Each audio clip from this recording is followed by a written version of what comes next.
Hello and welcome to the Game of Miles podcast, where Daddy and Papa take a game of inches and turn it into 1,000 miles. We are entering week 11 of the TDs and Beer Fantasy Football League, and with me, as always, I have my co-host Jake LaPosha. Posh, how are we doing this week? Doing well. I coming off a nail-biting victory over you this week with the Squid Bowl rematch. So I'm still on a high from that, because that was the most stressful 48 hours of my life. I appreciate the wellness check on Tuesday. The state authorities have left and deemed me to be non-suicidal anymore, but it was a very rough week over here at the PB and Spelly's team. But you know what? We're going to keep prevailing and try to ruin some seasons. So we'll be all right. That's better than winning, in my opinion. But let's get right into it. We do have a very special guest, a very, very special guest joining us this week, and I think everybody is going to be in for a real treat. But before we get to that, let's get through our regular segments. So we'll start out with Check Yourself, and as always, we want to keep the commish honest and go through his predictions. Posh, he did pretty well this week again. What did he come out with? Grant, 2 weeks in a row, has been on fire. He came out this weekly record of 5-1. Moving his overall record to 40-20, which in my eyes, besides his 500 weeks, he could be, he could be almost undefeated right now if he would. He's 5-1, 6-0, and 500 weeks. He's hasn't had a bad week yet. Yeah, if you would have told me by week 11 he had a 2-to-1 ratio on the predictions, I would have said you're crazy. I would say that he doesn't know what he's talking about, but he has proven us wrong week after week. And yeah, he's been on fire. What's he at? 11-1 the past 2 weeks. So very impressive. And as always, we enjoy the videos. But I do want to, as we get a little closer, maybe challenge Grant if we could get some playoff predictions. I know it's a couple weeks away, but we do have some teams in the hunt for some wild card spots, and maybe he could give us a prediction on what's going to happen in the playoffs. Yeah, I think there's going to be some shifts in the league coming on in the next couple of weeks with teams winning and losing, making some runs. But Grant, as always, phenomenal job. Ready for the video tomorrow. Love it. All right, we are going to go down to the slap bet showdown, where Kamara and Taylor are really not on the same playing field anymore. Kamara did not play last week and still has a bye to go, but it makes it a little bit better that I have Jonathan Taylor on my team. So what are the totals here? Well, Kamara, he's at 142. Taylor has just the past 4, 5, 6 weeks has just shot to the moon. Taylor's at 196.5, and I think I read a stat where he has had 100 yards rushing and a touchdown in the last, I think after this week was 5 weeks in a row. I love it. It will make the slap a little bit more tolerable and will make me excited going into next year. He is producing, but my team as a whole is not producing, so it just always sucks. But having the number one running back in fantasy is always a good thing. That will ease the blow. But speaking of your bet, can that slap happen anytime? I did ask Grant this a while back, and I said, is this going to be a determined time and place where you're going to slap me? Or are you going to just do it on surprise, on a whim? And he said that he's open to either, but he thought maybe Man Weekend would be the time and place to get that done. Yeah, the surprise slaps kind of freak me out. You just if the person's not ready, it can make it a lot worse. So for your safety, Grant, please make it a time and a place. Because if my accountability goes down, then I don't need to be alone. I'm not safe alone. I think I said he could potentially do it at Man Weekend, and if you wanted to slap me, then powerbomb me into the lake. We'll make that arrangement. Yeah, so. It's that the powerbomb to the lake is the equivalent of putting ice on it. That's right. But yes, Grant, it's looking like you're going to win, barring an injury, and I obviously don't want that. I would rather get slapped because I don't want Jonathan Taylor to go down. Well, all right, go ahead. Is Taylor your keeper now? Taylor's my keeper. You guys saw I traded McCaffrey away. He just Oh, that's right. Yep. he could be great, but I was too worried about his usage and just staying healthy. So I hedged my bet and went with Taylor. So already looking forward to next year. Sure. All right, let's get into the power rankings. Of course, as always, we're just going to keep this brief because not a lot's changed. Kyle, you already know it. You're the Jersey Mike sub above the rest. Call Scott for your free sub card if they exist. But Push, walk us through the rest of these real quick. Well, obviously, Kyle at number one. I'd like to make an apology. I told Kyle I thought I was going to be number one this week. I thought he lost for some reason. I don't know why. So Kyle, I apologize. I talked a little smack, and I haven't done that all season, and that's why I don't talk smack, because I'm usually wrong, as I was wrong. So I didn't do my research. I thought you were lost. I don't know why. I'm sitting at number two. We got Fathom, who is hanging around in the top three. Grant has made a push up to number four. He was in the middle of the pack most of the season. Landon, number five, and he was just making trades left and right last week. And we got Rich sitting at number six. And moving to the bottom feeders of the group. Now, there's still some teams here that are eligible to make a playoff push, but you might be looking at the Squid Bowl participants. We got Harmon at 7, Maury at 8, Scott at 9. I'm at number 10. Spencer's at 11. And Willie, even though he's got some wins, he is still sitting at number 12. And I mean, I don't know. He may be creeping up to 11 or 10 if he gets a few more wins and some other teams slip, like myself and Spencer. Yeah, he had a big win this past week. And I like I said, we say it every week. I hope Willie keeps winning, because that will make us look better with our Squid prediction. So Willie, keep winning for the podcast's sake. Anything can happen. So keep. He said he doesn't care about fantasy until week 15. I don't believe that. Willie is the most competitive individual out of this group, and I think he cares. Yep, I agree. He always cares, whether he shows it or not. Yep. So that is the power rankings. We are going to be joined by a special guest here in about 7 minutes. But with that, I just thought we could go and look at some of the. Whoops. Oh, I'm still working getting emails. Sorry. I thought we could go and just look at some of the standings that are out there right now, and maybe talk about what you think is going to happen here the next final 4 weeks. 4 weeks left before the playoffs start. And I know we challenged Grant to do some playoff predictions, but maybe we could just walk through and see what you think is going to pan out in each division. So let's go through the North Division. That is of Fathom, Landon, and Scott. Fathom's leading at 6-4, but Big Lang Theory is right behind him, also 6-4, and then Scott at 3-7. Who do you think is going to – I think this one is going to be tough because a wild card team is probably going to come out of this division, but who do you think will win it? I think – barring Landon's trades, I know he's trying to make a run. I do think Fathom is going to hold off and win this division. Scott's obviously way out of it. He's looking towards next year. But I think Fathom's going to win this one.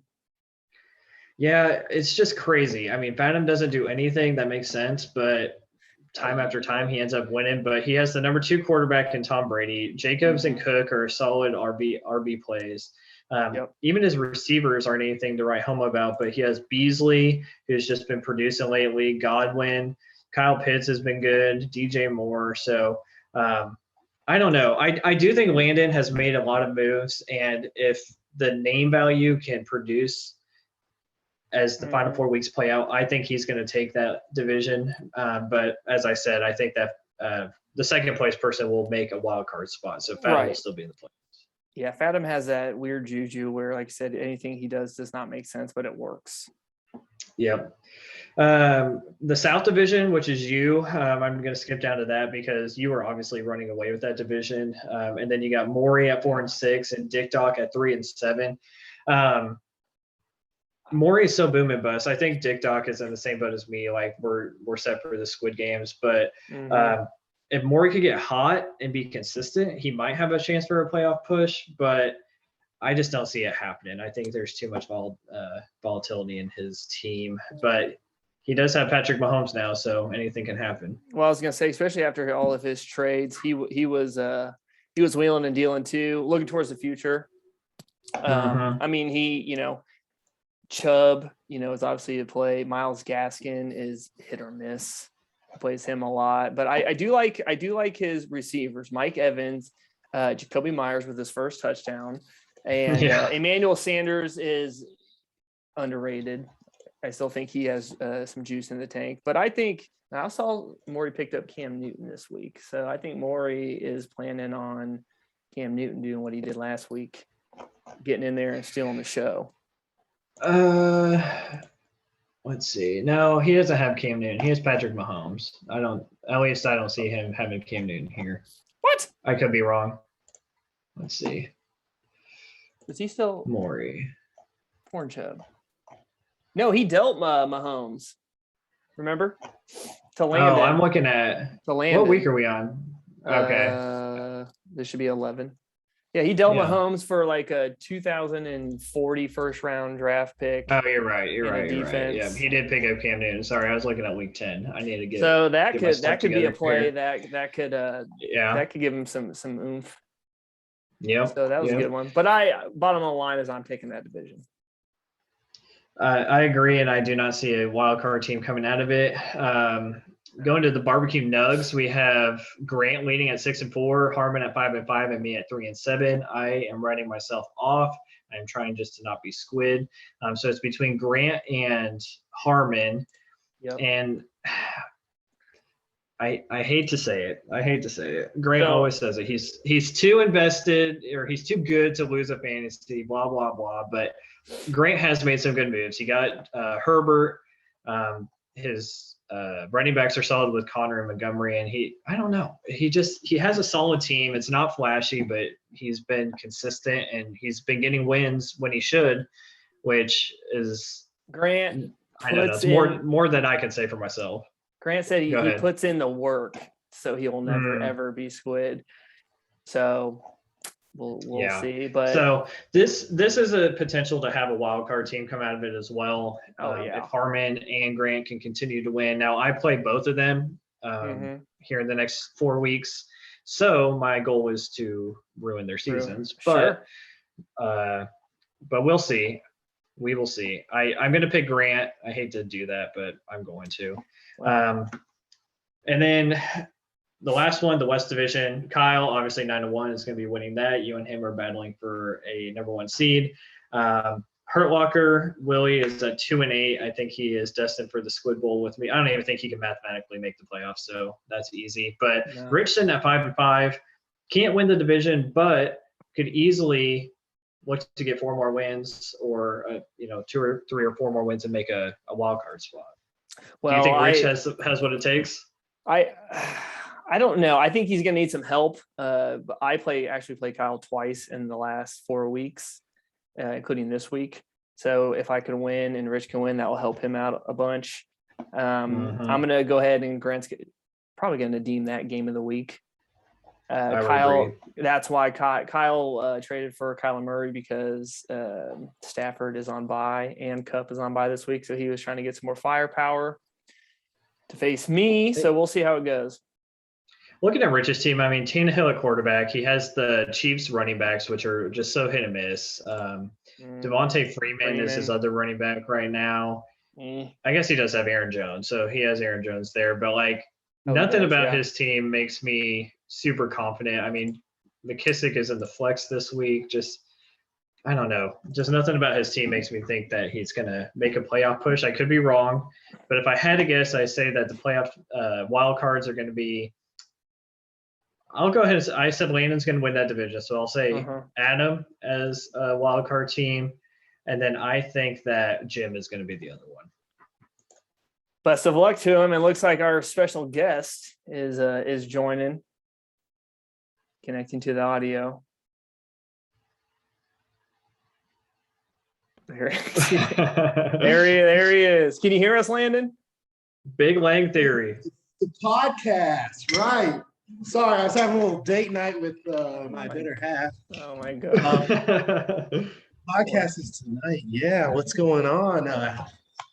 So sorry to interrupt there, Landon. I know that Yeah. you love your alone time with your No, baby, but this goes on every single night, so don't worry about it. Every single that night. thing that thing is going to need a professional cleaning if you had to give it up this year. But we want to officially welcome you to the podcast.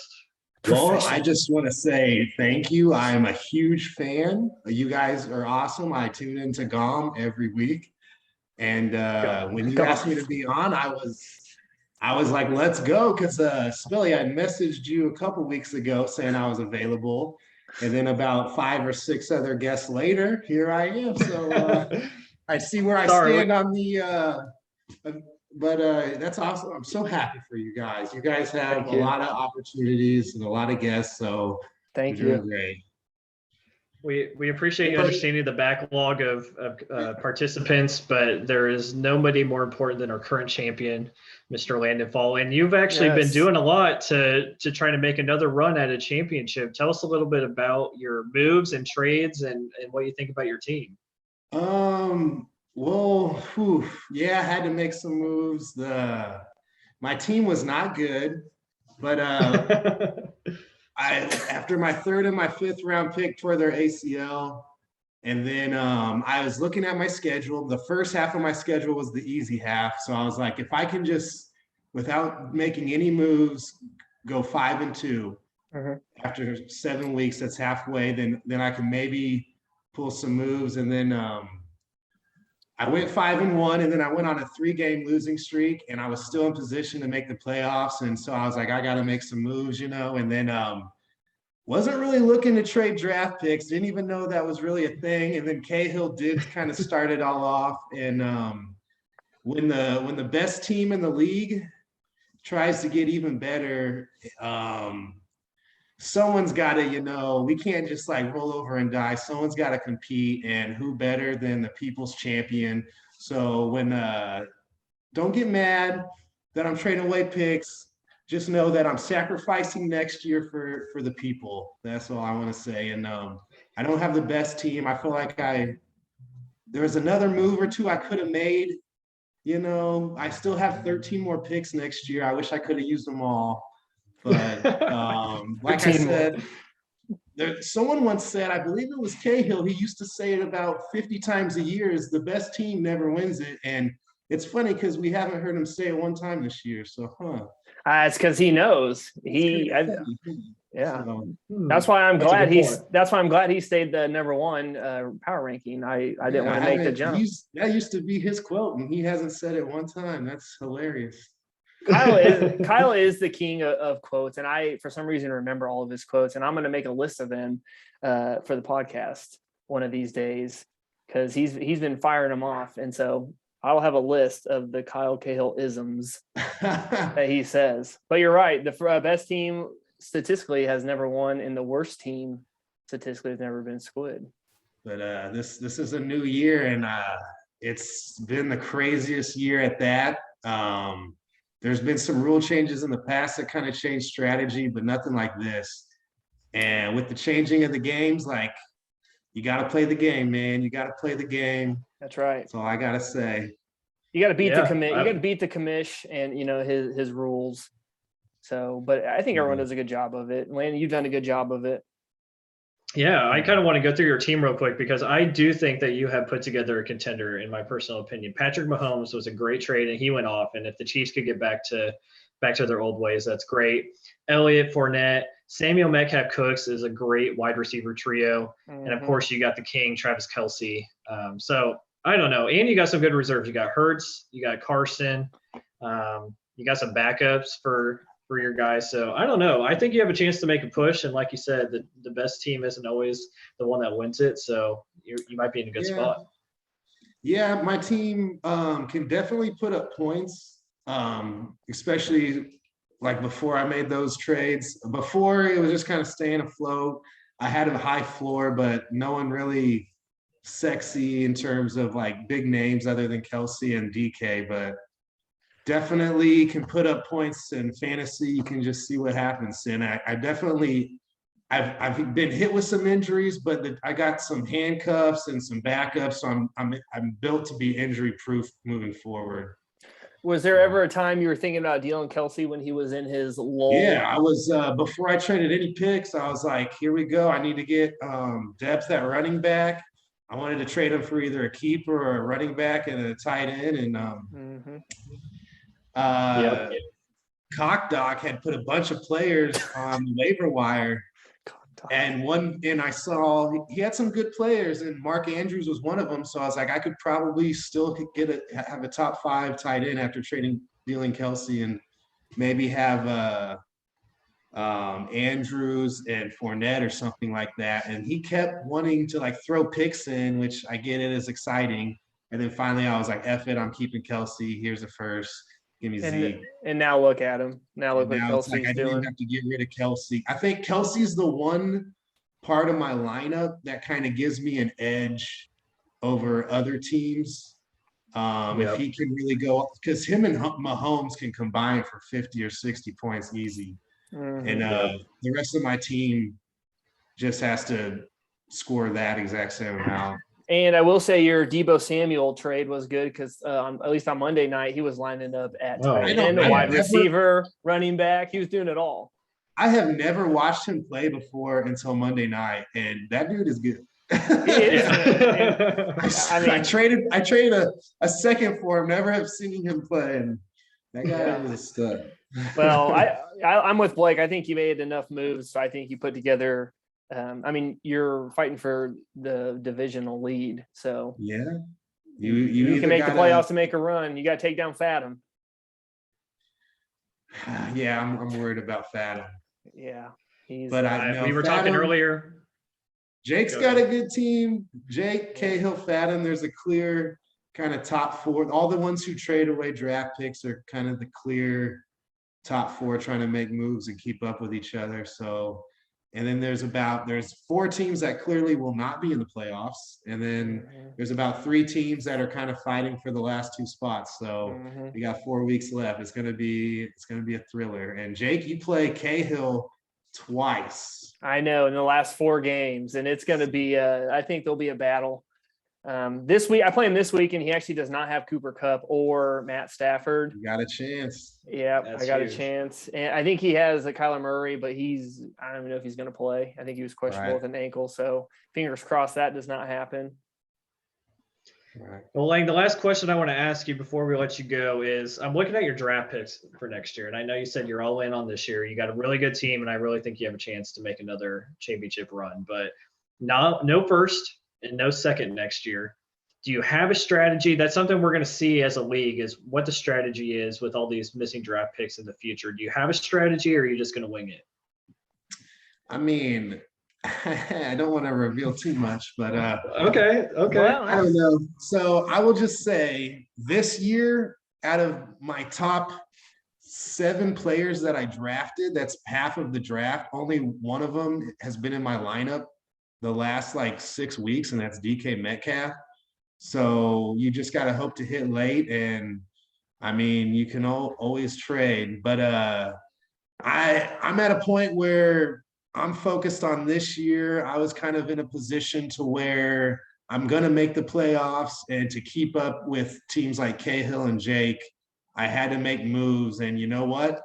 I paid $100 for this year. I haven't paid $100 for next year. I'm looking at this year, and that's the way I just live life. That's a good way to look at it. And I'm assuming your keeper is going to be Zeke. As of right now. Yeah, that would be it. If anything were to happen, I got other players, but right. Yeah. I am excited that Kelsey is going to go back in the draft pool, because I was texting Lang earlier this year and trying to trade for him, and I was like, that's the hardest guy to trade for. You pretty much get him on your team, you keep him. This is my 3rd year in a row, I think, with them, and every year that it's been a keeper, I've been I didn't have him on the end of my team last year, but I've thought about keeping him. And I will say, in all of the fantasy leagues I've been in, this is the 3rd time I've had Kelsey and Mahomes on the same team. And the last 2 times I won the championship. So we'll see God have mercy. If those are the two. Hey, Lang just gave us the recipe for a championship right here on the Kelsey Mahomes. podcast. Inside scoop. Kelsey Mahomes and Mahomes, get them Kelsey. both. You can build around that. It's funny Yeah, that you but, said it's funny that you said you were texting him because I was gonna package something for Landon for Kelsey, and I was like, I don't have anything to offer. Yeah. I didn't want to It's give hard. I didn't want to give anyone like big up, and so I was just like, you know what, I'm not even gonna try it. And that's the epitome of our league right there. I want to Yeah. trade for the best, but I don't want to give anything big up. So well, Right. That's what I because I was- was, I was 7-1 or 2 at the time. I was like, you know what, I don't need to. Blake- it's working for me. Blake- So no, but Blake's saying that. So in years past, like trading used to be like, it's still exciting anytime a trade goes through, and there's been more trades this year than any other year with big names. So that's like super exciting. But I will say there is like an art and a craft to trading and coming up with a trade where you give the same value you receive and trying to work a trade. And you don't see that this year because you don't have to have any skill trading at all. It's just like, here's a pick. here's a pick. give Yeah. me a stud. Mhm. And that's Yep. one thing I miss, but that's the way it is, and you got to play the Well, game, man. I'll say that 20 times before I go off the show. Is hey, Well, I think Well, we're- I was gonna say I think that was the idea of the 3 or 4 people who love sleeper. I mean, I think that's what they wanted. yeah, Just throw well, picks at you. everybody's on cloud 9 right now with Yeah, picks, right. but there'll be a regression, and we'll see what the consequences are of that strategy next year. But like you said, once the league starts next year, anything can happen. Someone can have a ton of picks or a ton of like first round talent and trade week 1. So you never know. It'll be interesting to see. How it anything, plays out. anything can happen. That's for sure. And Well, I will and- say, go ahead. I was just gonna say, I was gonna say, well, I'm still the only squid to have the champion run the beer mile with them, and I appreciate that. That Yeah, was. You I need hope to that get never G to happens. release that film. Now that never needs to Se- happen again. No other 7.5 champion needs to run with the minutes. squid. But what as Blake was saying, everyone's on cloud 9 with the trading and stuff, and anything can happen next year. Man, I forgot what I was gonna say. Never mind. But I do want to say, it's that time of year. Check the lights. I got Yes. over 1,000 Christmas lights. Got them at a great price at BJ's. Have you guys ever Yes. been there? Oh, Yeah, we had a BJ's, sale. that We had a place is sale last weekend awesome. on Christmas. I went in lights. there. The customer service was great. Yes. All the employees knew their stuff. They were so helpful. I swear every employee had to have like a master's in relating to hardware or something. It was insane. Hey, And I love BJ's. I want BJ's every day. I wish I know you're not hiring, but if you got a spot for me, maybe marketing, maybe as a spokesperson, yeah. I got quotes for days. We can